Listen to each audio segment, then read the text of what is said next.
예, 이번 순서는 이제 종합 토론 순서가 되겠습니다. 오늘 토론은 동국대학교 김동춘 교수님께서 자장을 맡아 직접 진행해 주시겠습니다. 토론자 소개 및 진행을 부탁드리겠습니다. 예. 먼저 인사드리겠습니다. 김동춘입니다. 예. 오늘 주제 발표 두 분이 하셨는데 아주 진짜 시간이 짧을 정도로 아주 완벽하고 아마 질식에 관련되는 이론 그다음에 사례 이쪽엔 완벽하게 제가 볼 때는 한 것 같습니다. 다시 한번 주제 발표 두 분께 한번 박수로 한번 수고하셨습니다. 하시고 그다음에 오늘 이 토론에 5분이 참석하셨는데 노동 경영계 그다음에 노동계 그다음에 학회 쪽 이렇게 해가지고 5분 하셨는데 좀 편하게 이래 하시고 그다음에 먼저 그러면은 한국 경영자 총연합회 백세현 선임 연구위원께서 사업주하고 정부의 역할에 대해서 한번 조금 토론을 먼저 말문을 한번 열었으면 싶습니다. 예, 안녕하십니까. 경총의 백세현 선임위원입니다. 앞서 두 분의 주제 발표 잘 들었고요. 말씀해 주신 것처럼 밀폐 공간에서 발생하는 질식 사고 같은 경우는 대부분 사망 사고로 이어질 정도로 위험한 재해이기 때문에 당연히 사전에 예방 조치나 안전 조치가 철저하게 이루어져서 사고를 미연에 방지하는 것이 가장 중요하다고 생각을 합니다. 그래서 이러한 안전 조치를 산안법상에 명시하기 위해서 처음에 산소 결핍 위험 작업에 대한 안전 조치 기준을 시작으로 해서 수차례 법이 개정이 되면서 현재 18종에 대한 밀폐 공간에 대한 정의가 마련된 걸로 알고 있습니다. 또 잘 아시는 것처럼 밀폐 공간 작업 프로그램이나 질식 위험 작업에 대한 사업주와 도급인의 안전보건조치 의무, 가스 농도 측정, 보호장구 지급 이런 현행법상의 다양한 규정들을 사업주에게 의무적으로 부여를 하고 있습니다. 그래서 대기업 같은 경우는 충분히 인력이 확보되고 전문 지식이 있다 보니까 말씀드린 것처럼 이러한 현행법상의 다양한 규정들을 충분히 이행할 수 있는 여력이 있다고 생각이 되는데 공단에서 말씀해주신 사례를 보면 대부분 제가 봤을 때 영세한 중소사업장에서 발생하는 사고인 것 같습니다. 그래서 일단은 첫 번째로는 이러한 영세 중소기업에 대해서 이 밀폐 공간에 대한 인식, 그다음에 인식을 개선을 하고 전문성을 강화할 수 있도록 홍보나 교육 지원 사업 등이 대폭 확대돼야 된다고 생각을 하고요. 그다음에 대기업이라고 해도 지금 현재 밀폐 공간에 대한 사고 예방을 위해서 많은 노력들을 하고 있는데 좀 제가 말씀드리고 싶은 거는 현재 산안법상에 좀 일부 좀 미비한 규정들이 있어서 그 부분에 대한 실제 현장 안전관리자들의 좀 애로사항을 위주로 좀 말씀을 드리겠습니다. 총 3가지를 제가 조사를 해서 준비를 했는데요. 일단 첫 번째는 이 현행법에서 규정하고 있는 밀폐 공간에 대한 정의가 조금 불명확하고 모호하다는 점입니다. 특히 17년도에 안전보건규칙이 개정이 되면서 가장 마지막에 18호의 밀폐 공간 정의를 좀 보시게 되면 근로자가 상주하지 않는 공간으로서 출입이 제한되어 있는 장소의 내부라고 규정이 되어 있습니다. 지금 이 18호 규정이 굉장히 사업장에서는 모호하게 인식을 하고 있어서 어느 특정 업종이 아니라 대부분의 업종에 많은 사업장들의 공통적인 어려움을 지금 호소를 하고 있는데 실제 고용부 간담회에서 사업장들이 고용부에게 가장 많이 질의를 했던 게 이 밀폐 공간 18호에 대한 정의입니다. 이 정의만 따졌을 때는 지금 창고나 지하실, 기계실이나 이런 공간도 근로자가 상주를 하지 않고 잠금 장치 등이 있어서 출입이 제한되어 있다라고 봤을 때는 법적으로는 밀폐 공간에 해당을 하는데 상식적으로 이러한 자재 창고나 기계실 같은 경우에 산소가 부족할 정도로 완전 밀폐되어 있거나 아니면 유해가스가 발생할 수 있는 그런 가능성이 전혀 없는 장소인데 이제 사업장에서는 혹시라도 이 18호 규정 때문에 고용부나 지청에서 감독이 나왔을 때 혹시나 지적을 당할까봐, 처벌을 받을까봐 굉장히 우려를 많이를 하고, 그래서 일일이 개별 건별로 지금 고용부에 질의를 해서 하나하나 유권 해석을 받고 있는데, 여기에서 오는 좀 불필요한, 어떻게 보면 불필요한 행정 부담이 과도하게 지금 가중이 된다라는 어려움을 호소하고 있는 상황이고요. 그다음에 또 하나는 이제 밀폐 공간에서 작업을 시작하기 전에 가스 농도를 측정을 해야 되는, 아시는 것처럼 가스 농도를 측정을 해야 되는데, 이 측정자를 지금 법적으로 관리감독자, 안전보건관리자, 외부 전문기관, 측정기관으로 딱 한정해서 명시를 해놓고 있습니다. 이렇게 이제 딱 그 제한된 인원을 법적으로 명시를 해놓다 보니까 이 모든 밀폐 공간에 대해서 가스 농도를 사업장 관리자가 일일이 측정하기가 조금 어렵고, 특히나 이제 전 사업장에서 동시다발적으로 이런 밀폐 공간 작업이 진행되는 경우는 사실상 물리적으로도 한계가 있는 실정입니다. 그래서 실제 사례를 말씀을 드리면, 조선업종에서 선박 한 척에 대해서 약 80개 정도의 밀폐 공간이 있다고 합니다. 이런 80개 공간에 대해서 하루에 최소 4번 정도 측정을 해야 되면 단순히 최소 계산으로 봤을 때 320회를 측정을 해야 되고요. 그다음에 특히나 이제 작년 12월 달에 안전보건 규칙이 개정이 되면서 시작 전뿐만 아니라 작업을 일시 중단했다가 재개하는 경우에도 가스 농도 측정을 하게 돼 있어서 이제 실제 측정 횟수는 더 이제 늘어난 거죠. 그다음에 마지막으로 이제 최근에 4차 산업혁명이 대두되면서 이제 신기술들이 많이 개발이 되고 있습니다. 그래서 사업장에서도 안전보건을 위한 이제 신기술들을 이제 검토를 하고 개발을 하고 있는데, 이 가스 측정을 할 때 이제 사업장에서 일일이 이게 그 사람이 수동으로 측정하는 것보다는 이제 무인 센서를 설치를 해서 실시간으로 좀 이제 효율적으로 관리를 하고자 하는데, 이게 지금 법적인 근거가 없습니다. 무조건 그 아까 말씀드린 뭐 관리감독자나 안전보건 관리자가 측정을 해서 기록을 남겨야 되기 때문에 이제 지금 연구가 엄청 활성화되고 이제 도입을 검토를 하고 있는데, 법적인 규정이 좀 미비해서 지금 사업장에서 망설이고 있다는 이런 이제 애로사항들이 지적이 돼서 이제 이 부분들에 대해서 이제 조금 이제 제언을 드리고 싶은 거는, 이제 첫 번째로 밀폐 공간 그 애매한 18호 정의에 대해서 이제 고용부에서 가이드나 아니면 구체적으로 판단할 수 있는 기준들을 좀 마련을 부탁을 드리고요. 그다음에 또 같은 밀폐 공간, 법적으로 밀폐 공간이라고 하더라도 실제로 엄격하게 관리해야 되는 고위험도의 공간과 상대적으로 저위험도의 공간을 좀 구분을 해서 좀 그 안전 조치 수준도 차등화하고 선택과 집중을 해야 될 필요도 있다고 생각을 합니다. 그다음에 두 번째로는 가스 농도 측정자 자격을 좀 확대를 해서 사업장에서 뭐 자체적으로 전문 교육을 실시를 하고 그 교육을 이수한 근로자나 아니면 감시인이 좀 직접 현장에서 측정을 할 수 있게 좀 대폭 이렇게 확대를 해주는 게 이제 제도적으로 필요하다는 생각이 들고요. 마지막으로는 이 신기술, 아까 말씀드린 무인 측정기를 이제 법적으로 좀 근거를 만들어서 사업장에서 적용을 할 수 있도록 좀 제도적으로 개선이 좀 필요하다고 생각을 합니다. 제가 말씀드릴 거는 여기가 끝이고요. 이번 세미나를 통해서 좀 우리나라의 이 밀폐 공간에 대한 인식 수준이 좀 향상이 돼서 질식 사고가 더 이상 안 일어나는 그런 계기가 됐으면 좋겠습니다. 감사합니다. 예, 수고하셨습니다. 지금 혹시 그 저 측정을 하는 데서 이 확대하는 데 있어서 어떤 그 이익 단체라든가 이런데 무슨 규제라든가 이런 게 좀 있는 겁니까? 어떤 저항이 있는지 아니면 예. 저항은 아니고요. 지금 이제 고용부도 사실 이 문제를 인식을 하고는 있는데, 사실 좀 아직까지 이제 사업장의 그런 어려움은 알고 있다. 이제 좀 논의가 필요한데 조금 더 검토를 해봐야겠다라는 지금 입장으로 알고 있습니다. 예.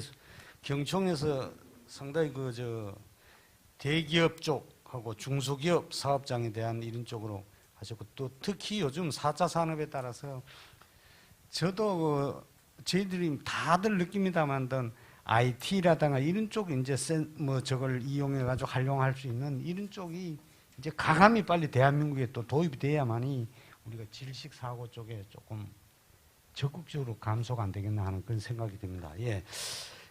다음에는 이 저 노동자의 역할 쪽으로 해서 한국노총 이현섭 차장께서 한번 예. 네, 안녕하십니까. 한국노총의 이현섭 차장입니다.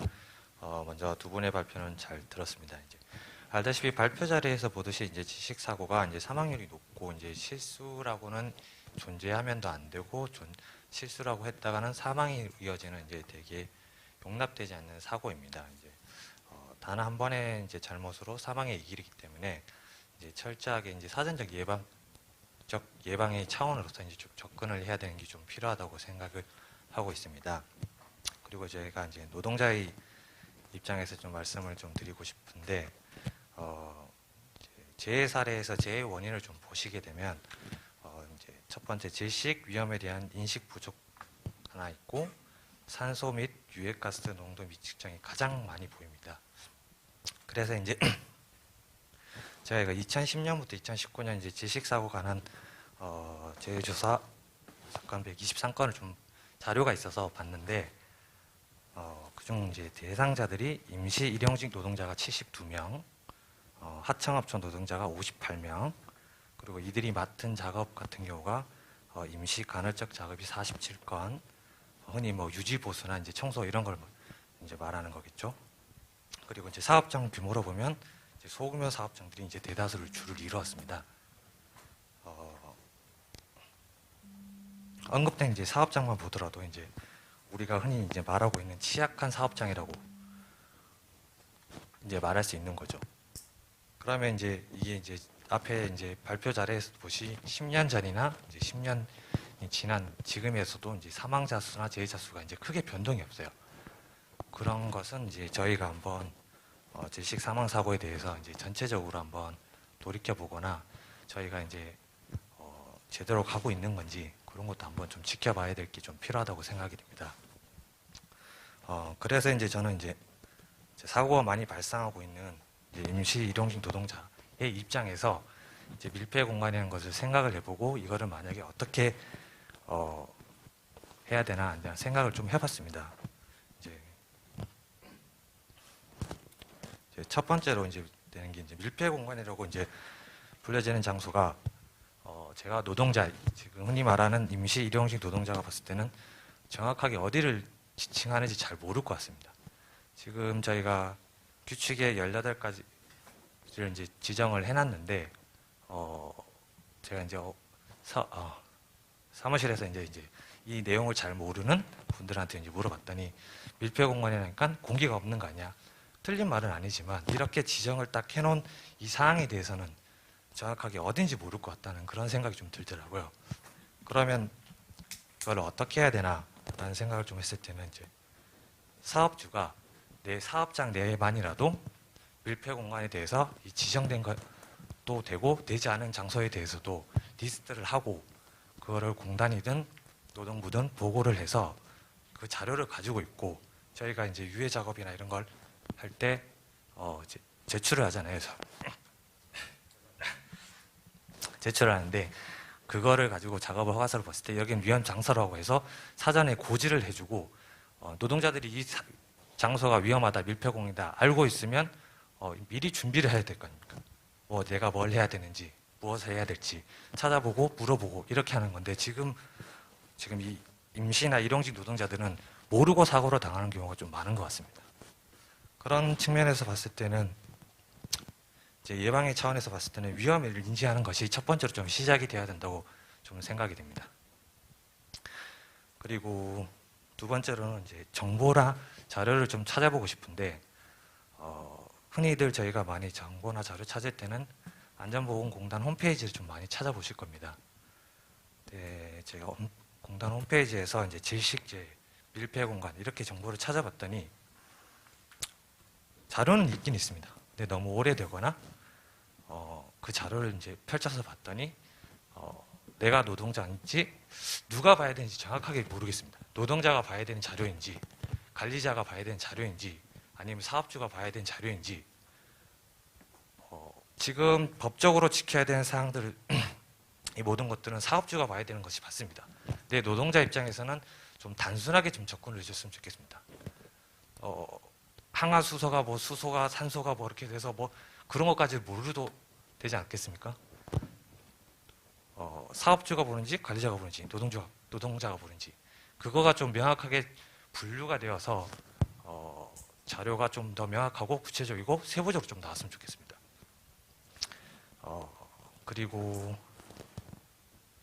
제가 원래 이제 밀폐공간 지식재해 예방 종합 매뉴얼 고용노무부에서 만든다고 해서 그 회의를 참석을 했는데 그게 7월 달이었습니다. 근데 지금 10월 말입니다.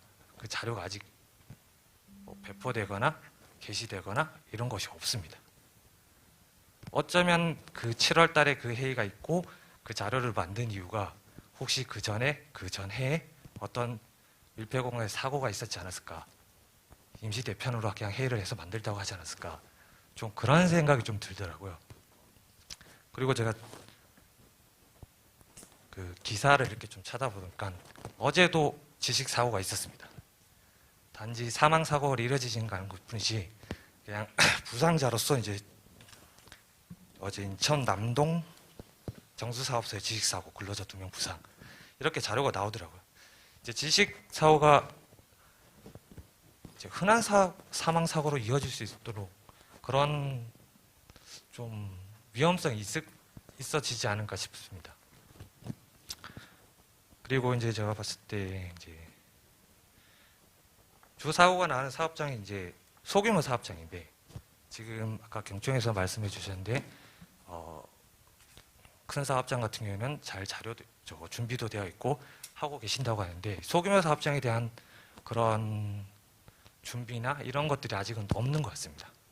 소규모 사업장들은 관리자나 뭐 안전관리자나 보건관리자나 이런 게 없기 때문에 더 모르는 건데 좀 더 투자를 하거나 좀 더 많은 정보와 자료가 좀 제공이 돼야 될 것 생각됩니다. 그리고 마지막으로 이제 공단에서 지식자에 대해서 장비 대여해주고 있는 사업을 하고 있는데 엄청 좋은 제도라고 생각을 합니다. 근데 단점은 이거 한번 찾아서 들어가 보신 분이 혹시 있으실지 모르겠지만 어디에서 어떻게 신청해야 되는지 정말 잘 모릅니다. 장비 대여라 쳐도 안 나오고 뭐라 쳐도 안 나오고 알고 있는 사람들도 잘 없을 것 같습니다. 소규모 사업주 같은 경우에는. 왜냐하면 소규모 사업주들은 내가 일을 하기에 바쁘지 이런 거 예방을 하기 위해서 뭔가를 찾거나 하진 않을 겁니다. 그런 거에 대해서 좀 적극적으로 홍보랑 좀 쉽게 신청할 거나 접근할 수 있도록 그런 게 좀 개선이 되었으면 좋겠습니다. 네, 이상입니다. 버뜩 생각이 나는 게 대한민국 여의도에 있는 국회의사당 신축 공사를 하면서 3명이 산소 결핍으로 죽었습니다. 그게 대한민국 국회의사당 예 거기가 여의도가 이제 모래가 주고 이래 되니까 거기서 그런데 그때도 아마 산소 결핍으로 인해 가지고 사망이 막 발생이 된 걸로 그래 됐고요.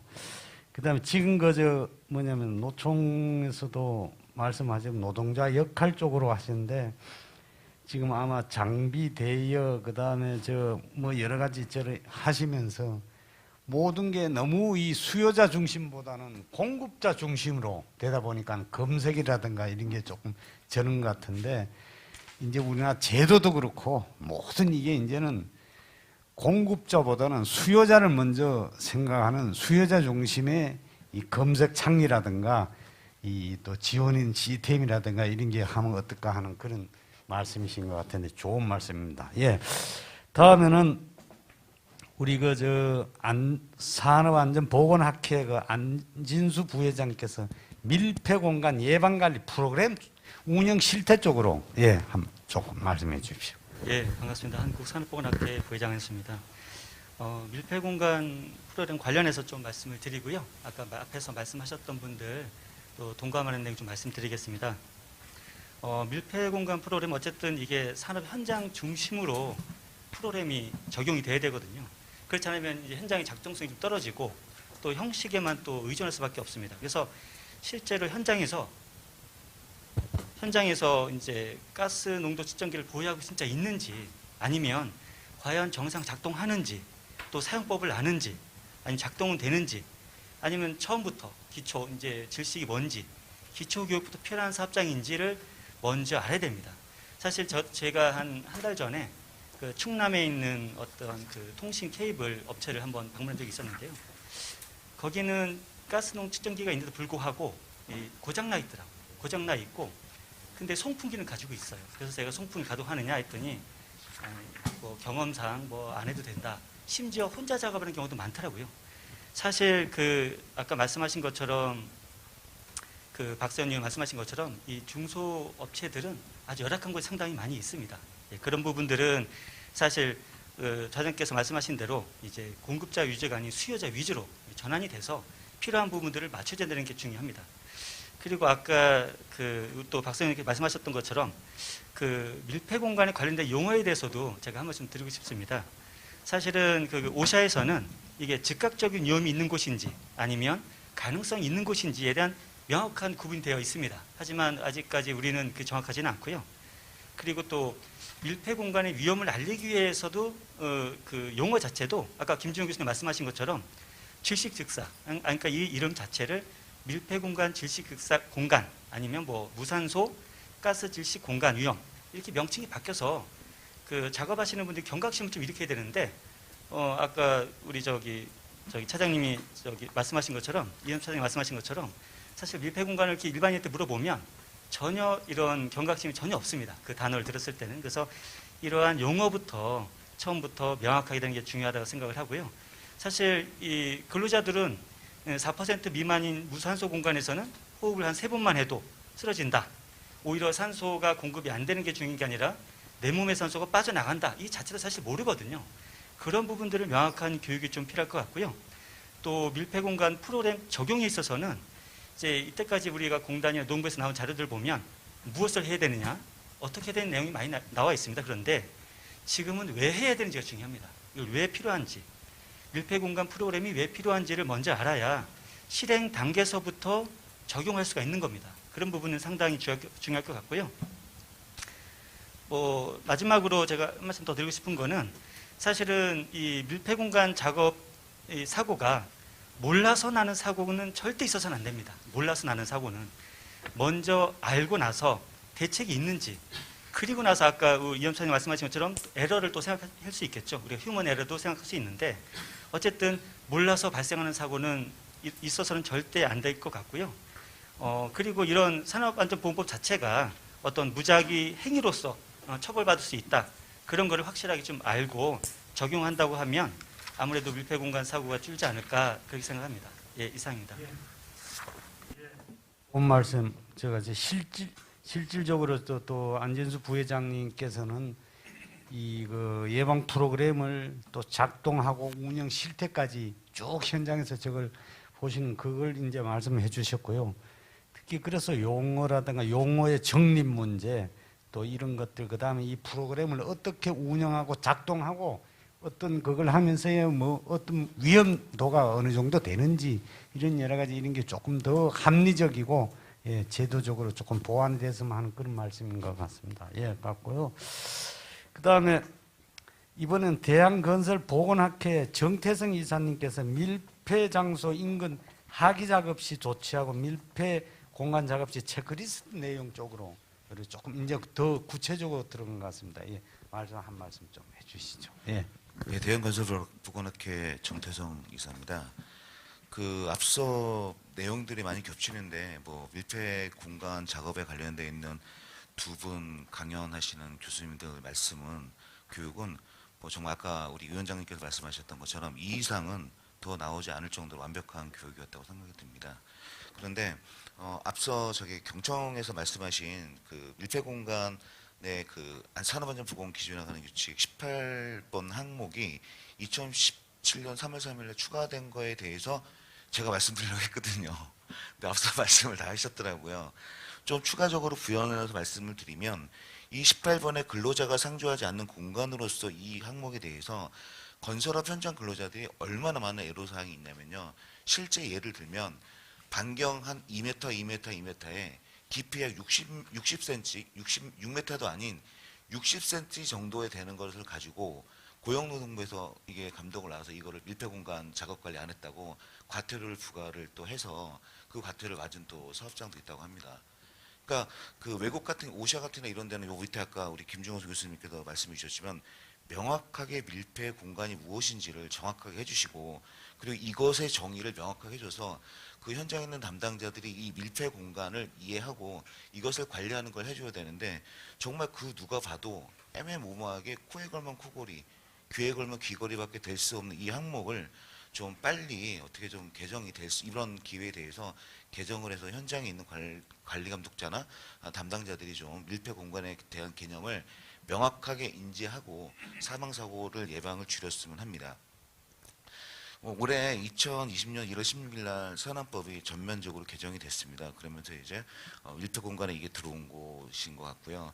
그리고 그 좀 제언을 좀 처음부터 몇 가지 드리자면 밀폐 공간이 있는 장소에 있어서는 일단 이게 만약에 정확하게 정의가 이루어진다면 밀폐 공간이 있는 작업장에서는 복합가스 측정기가 사실 얼마 안 합니다. 그것을 그냥 뭐 빌리고 뭐 한다기보다는 의무적으로 부과해서 의무적으로 그것을 지참해서 그 사업을 실시해서 언제든지 그런 장소로 의심이 되면 뭐 할까 말까가 아닌 의심이 되면 무조건 시행할 수 있는 그런 어떤 안을 만들어야 될 것 같고요. 그리고 지금 현재 시행되고 있는 50인 미만 사업장 안전보건관리 담당자 제도가 있습니다. 그래서 50인 미만 사업장에 대해서는 안전보건관리 담당자가 있는데 사실 시행되지 않고 있는 게 사실 현실입니다.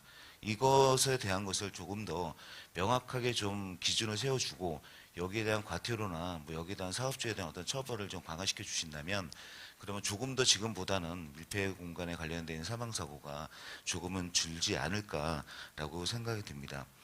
지금 뭐 우리 여기 계신 모든 뭐 교수님이야 여러 의원님들을 다 아시겠지만 밀폐 공간 작업 매번 사망사고 매년 일어나고 있습니다.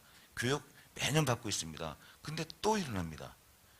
또 교육 뭐 밀폐 사고 나면 또 일어나고 또 이게 계속적으로 반복되는 것은 아마 모든 분이 다 알고 계실 텐데요. 그러면 여기에 대한 고리를 끊어줄 수 있는 게 과연 무엇이 있을까라고 좀 고민을 해봅니다.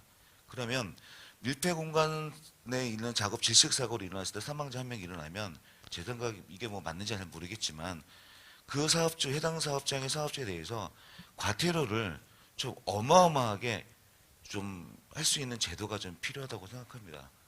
사업주가 나가는 자기의 돈에 대한 과태료는 되게 많이 아까워하거든요.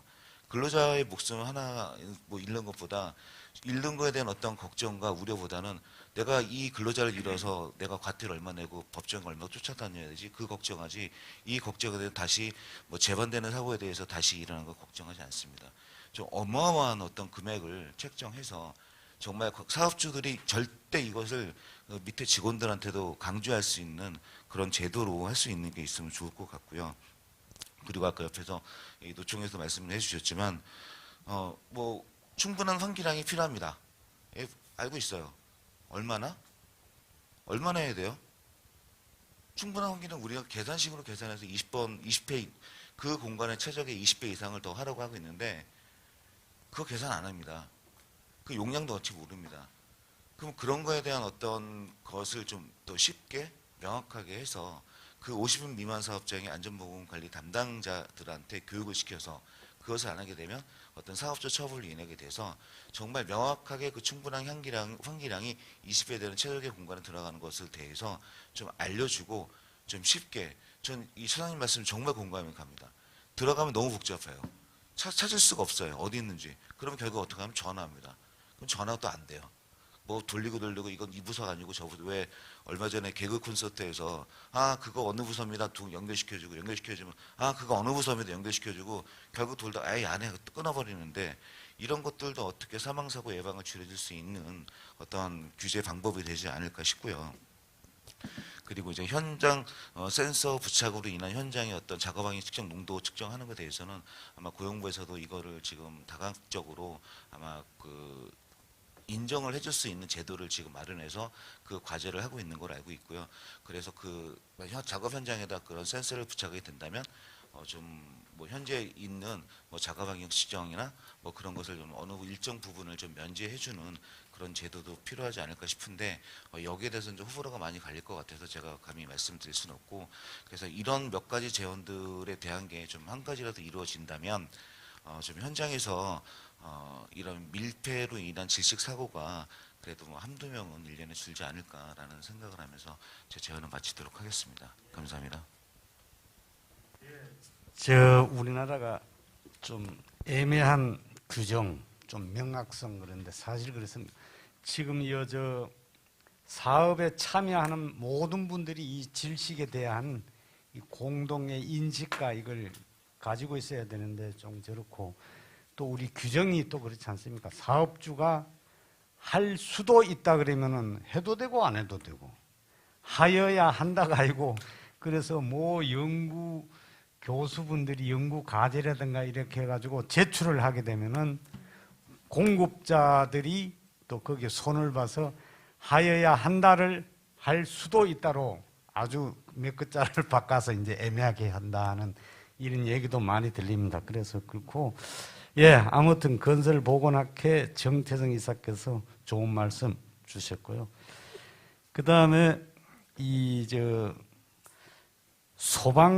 서울 소방재난본부의 최영아 박사님께서 응급처치와 응급구조 방법 이 실제에 대해서 말씀을 좀 해주십시오. 네, 안녕하십니까. 서울소방재난본부 최영아입니다. 저는 안전분야와 교육 분야에서 근무를 하고 있고요. 실제 구급대원으로도 활동을 했습니다. 그래서 질식사고라든지 여러 가지 사고들이 발생했을 때 초동조치가 가장 중요합니다. 그런데 신고를 나가게 되면은 119 신고부터 잘못하시는 분이 많아요. 일단 신고를 하시면 그냥 도와주세요. 와주세요. 119 대원들이 슈퍼맨이라고 생각이 되거든요. 환자가 어디 있는지 정도는 정확하게 알려주셔야 됩니다. 예를 들면 주소를 모른다. 그러면 그 가장 가까운 간판에 전화번호를 주신다거나, 아니면 고속도로에 보면은 표지판에 보면 200m마다 자기 표지 그림이 있거든요. 어디든지 자기가 갈 수 있는 그런 지정 장소, 또 아니면 큰 건물에 몇 층에 있다라고만 알려주셔도 저희가 갈 수가 있는데, 실제로는 그런 환자의 주소도 모르고 무조건 와달라고 하는 경우가 많기 때문에 시간이 지체될 수가 있습니다. 그래서 환자의 주소 그리고 있는 장소를 꼭 알려주시는 게 좋고요. 또 몇 명 있는지 안 알려주시는 게 굉장히 많아요. 무조건 아프니까 오세요. 누가 쓰러졌으니까 오십시오라고만 얘기하고 아무 얘기도 하지 않습니다. 그래서 환자 수 개인적으로 이제 출동을 나가게 되면은, 일반적인 출동일 경우에는 구급대원 2명에서 3명이 출동을 나가거든요. 구급차 한 대. 그런데 구조를 질식사처럼 맨홀에 빠졌다든지 어떤 위험 사항이 빠졌으면은 구조대원이 출동을 나갑니다. 한 3명 정도 나가게 되고요. 거기다가 장비가 또 필요하다 그러면 장비차가 나가게 됩니다. 그리고 또 화재 발생이 일어난다 그러면 화재 대원까지 나가서 4명, 그러니까 최소 12명 이상이 나가게 되고, 이게 대형 사고로 벌어진다 그러면 관내에서 소방관들이 여러 명이 출동을 하기 때문에 환자 수가 굉장히 중요해요. 그리고 환자 주소, 그리고 아픈 곳이 어딘지 또 말씀해 주시는 게 좋습니다. 왜냐하면 수십 가지의 구조 장비들이 있는데, 예를 들면 질식사고 같은 경우에는 호흡 곤란이라든지 심정지에 관련된 뭐 AED라든지 자동 심장 충격기 이런 장비들을 갖고 가야 되는데, 그런 인트로 자체를 가지고 왔다면 저희가 가져가는 게 한계가 있습니다. 그래서 그런 정보들을 반드시 충분히 주셔야 되고, 절대 전화를 그냥 무조건 끊지 마셔야 돼요. 가면서도 저희가 응급처치라든지 이런 것들을 하게 되거든요. 심정지나 호흡정지 같은 경우에는 일단 질식이나 매몰됐을 때 첫 번째는 그곳이 안전하지 않다 그러면 내가 주변에 목격자가 안 들어가는 게 원칙이고요. 만약에 구조를 할 수 있다 그러면 그런 그 환경이 안전된 곳에 가서 평평한 바닥에 놓고 가슴 압박을 시행해 주시는 게 좋습니다. 가슴 압박을 처음에 목격자 심폐소생술이 가장 중요하고요. 저희가 아무리 약물을 주고 뭐 제세동기나 이런 심장 충격기를 아무리 준다고 하더라도 초동 조치가 제대로 이루어지지 않으면 환자를 살릴 수가 없거든요. 그래서 그런 기본 교육에 대해서 좀 교육을 좀 심플하게 좀 알려주셨으면 좋겠고요. 그리고 병원 간 정보 같은 거는 저희들이 안내를 해서 치료가 가능한 병원으로 이송을 하기 때문에 그거는 환자 처치에 맞는 그런 응급의료진으로 연결을 해드릴 수가 있습니다. 이상입니다. 네. 제가 얼마 전에 지금 그 뭐냐면은 개인 보고 간단하게 화재 현장에서 유독 가스가 이제 흡입되면서 결국은 다 질식으로 돌아가시는 거 아닙니까, 거기가. 그러는데 얼마 전에 우리나라 개인 보호구 업체에서 코에다가 저걸 하게 되면 그게 이제 5분 정도는 충분히 대피할 수 있는 그런 시간적 여유를 가질 수 있다 하는 그런 게 뭐 개발됐다고 하는 걸 들었거든요. 저희는 이제 기본 검증된 장비만 사용하기 때문에요. 그게 이제 뭐 확실하게 맞다 틀리다라고 말씀드리기가 좀 곤란한 상황입니다. 아무튼 우리나라 또 이 화재 현장도 거의가 다 이 질식으로 인해 가지고 돌아가시는 거기 때문에 그래서 이번 기회에 우리가 이 화재 폭발되면서 질식에 대한 것, 산소 결핍 뭐 이런 쪽에 오늘 이 자리가 좋은 저거 되셨고 또 앞으로도 좀 더 우리나라가 진일보할 수 있는 이런 기회나 자리가 됐으면 하는 생각이 들고 그럼 다른 어떤 토론 하시는데 혹시 또 오늘 주제 발표하시고 토론하셨는데 여기서 또 조금 말씀하실 분이 누구 계시나 싶습니다. 예. 김용옥 김 교수님 뭐 추가로 또 말씀하시. 예, 그 밀폐 공간에 실질적으로 우리나라 현실에서 이제 작업하는 근로자, 노동자분들은 아주 3대 업종에 근무하거든요. 어렵고 힘들고 굉장히 불결한 작업 장소 하다 보니 또 작업하는 분들이 상당히 그 내용을 인지를 잘 못하는 경우도 많고 외주업체에서 급히 작업하는 경우 또 토요일 일요일 이럴 때 주로 작업을 하다 보니 주로 발생하고 무지한 거죠. 따라서 이제 정부나 공공기관이나 아니면 지자체나 각 기관들의 어떤 부문부의 역할도 굉장히 중요하고요. 이거는 전방위적으로 제도적으로 아니면 실행을 하면서 예방해야 될 것을 이제 그런 부분 하나가 있고요. 우리나라 산업안전보건법이 대폭적으로 개정이 되었지만 독일이나 프랑스나 아니면 선진국에 대해서는 작업에 대한 거부권 이 부분이 이제 작동이 되는 부분이 있단 말이죠. 그렇다면 우리나라에서 사망자와 직결되는 부분이 추락이나 아니면 질식이나 아니면 땅을 2m 이상 파는 터파 작업이나 하기 취급 작업이나 이게 이제 산업안전보건법상에 안전작업 허가서를 발급을 해야 되는 작업의 내용과 상황이 있는데 사실 그 부분이 사망과 직결되는 부분이 굉장히 많기 때문에 최소한의 밀폐나 하기 취급 작업이나 특정한 것에 대해서는 선진국처럼 순수하게 작업을 거부할 수 있는 용기 또 권리와 의무를 주해주는 그런 주체 이런 부분도 아마 선행적으로 생각을 해야 될 부분이 아닌가 그렇게 생각을 하고요.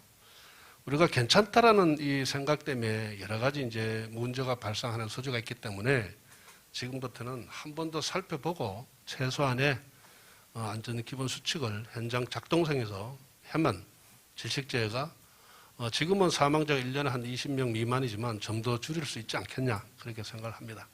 예. 또 다른 분 예. 혹시 또 예.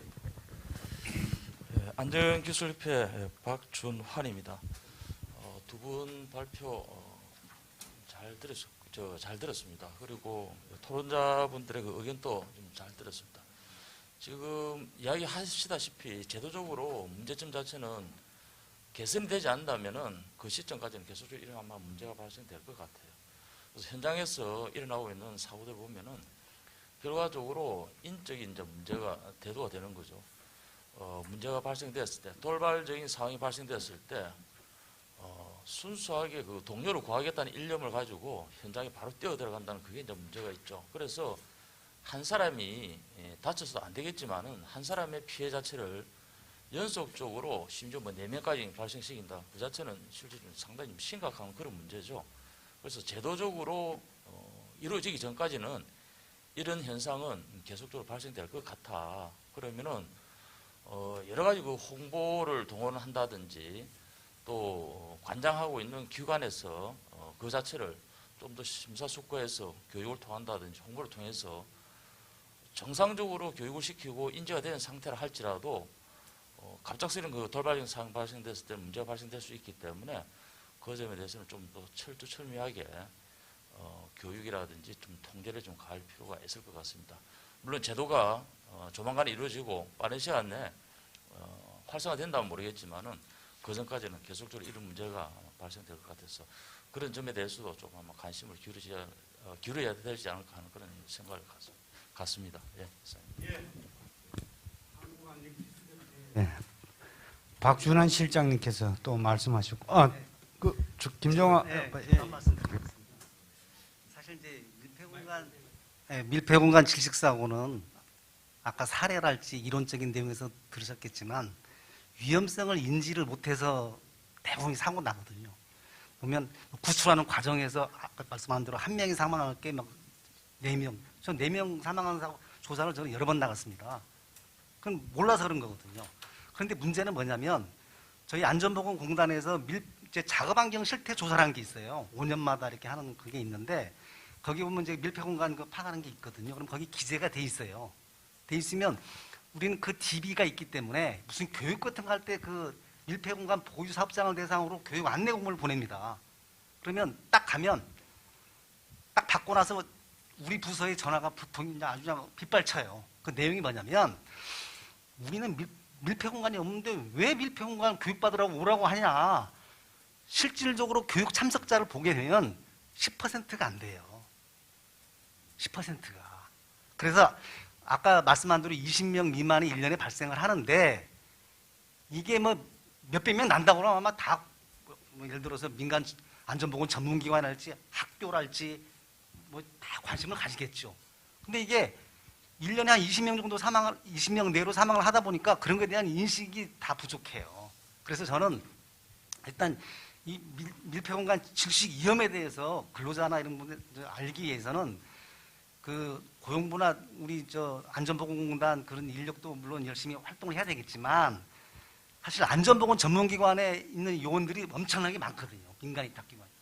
그런 분들이 좀 알고 다니면서 사업장 접점이 많기 때문에 그런 분들이 좀 많이 홍보도 하고 이렇게 해야 되는데 그런 것들이 좀 약간 좀 이렇게 물론 열심히 한 기관도 있겠지만 그런 게 좀 활성화가 돼 있지 않다 이런 게 있고요. 또 하나 제가 말씀을 드리면 지금 우리나라는 그 산소 결핍이라는 게 우리 법에는 보면 18% 미만의 상태를 산소 결핍이라고 합니다. 근데 미국 나이오시 같은 경우는 우리나라보다 산소가 1.5%가 많아요. 19.5%로 관리를 합니다. 그러면 지금 우리가 외부에 수입해온 장비를 보면 그 세팅이 어떻게 되어 있냐? 전부 다 19.5%로 되어 있어요. 우리나라 법으로 따진다면 18% 미만일 때 경보가 울려야 되는데 19.5%는 다 세팅이 되어 있어요. 그것도 바뀌어야 돼요. 예전에 충남 당진에서 아마 아르곤 때문에 5명 사망한 사고가 있을 겁니다. 그래서 제가 그때 이제 회의 때 얘기를 했는데 우리나라도 18% 미만으로 이걸 19.5%로 바뀌어야 된다. 근데 그게 지금 아직 개선이 안 됐잖아요. 장비 이런 것도 없었기 때문에. 그러니까 우리나라가 이게 1.5%라는 개념이 아까도 제가 잠깐 말씀드렸지만 어마어마한 농도거든요. 15,000ppm입니다. 퍼센트로 따지면. ppm으로 환산하면.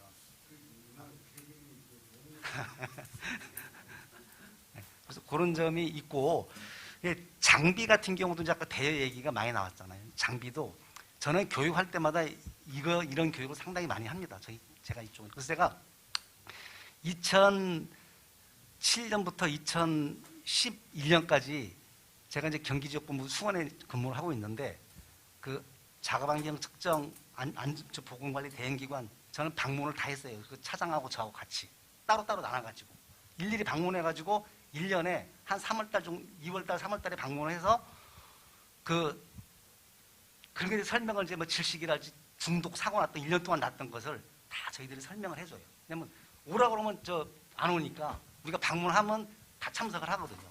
그렇게 서로 소통을 했는데 그런 것도 하나의 좀 지금도 이제 교육받으러 오면 그때가 좋았다 이런 얘기들 많이 하시거든요. 그래서 그런 것도 한번 소통할 필요가 있지 않나 저는 이렇게 생각을 해봅니다. 주제 발표하신 분들 그다음에 토론 또 참여하신 분들 다 하셨고 시간도 그럼 거의 된 것 같고 그럼 마지막으로 우리 그 정재희 대표님 의견 듣고 끝내는 게 어떨까 싶습니다. 예. 저희가 이 세미나를 왜 하냐면 정부나 산재예방기관에서 어떻게 하면 이와 같은 사고를 확실하게 좀 줄일 수 있느냐 하는 것을 안을 만들어서 그걸 저희들이 제시를 하고자 하는 거고, 그 다음에 정부뿐 아니라 언론에다 공개를 할 거고 독려를 할 겁니다. 그게 목적이거든요. 그래서 우선 지금 경총에서 아까 말씀하신 것 내용을 보면 정의가 명확치 않다. 또 이 얘기는 또 다른 교수님도 해주셨어요. 우리 정태성 교수님 명확해요. 그래서 이렇게 좀 부탁드려요. 그것 포함, 그 다음에 신기술 문제 적용을 좀 더 신속하고 적극적으로 해라 하는 문제 등에서 경총에서 의견을 메일로 저희들한테 간단하게 주시면 저희들이 곧 11월, 12월 초까지 해서 저 대정 건의안을 만들 겁니다. 분야별로. 그래서 이 산업안전 쪽에는 산업안전 보건 다 포함해서 다 만들기 때문에 그때 좀 그걸 좀 이렇게 해서 아까 말씀한 것 중에 정책적으로 제도에서 할 거를 좀 부탁을 드리고, 그 한국노총에서 몇 가지 말씀을 쭉 좋은 말씀을 해주셨는데 저희들이 이런 것들은 저희들이 의견서를 좀 정리해 해도 좋겠는데, 혹시 아까 이제 그 장비 대여 문제 말씀을 하셨어요. 그러니까 이거를 좀 쉽게 알려주는 것도 이렇게 좀 노력하면 좋겠다 했는데, 혹시 이 사업을 좀 더 확대하고 예산 들어가겠죠. 그리고 어떤 계층에 공급을 하고 그리고 홍보도 좀 더 하고 해가지고 요것도 한국 노총 쪽에서는 딱 맞는 주제이기 때문에 요거 포함해서 우리가 제도 개선할 거 있으면 저희들 쪽으로 의견 좀 주시면 감사하겠고요. 그 정태성 교수님 여러 가지 말씀 중에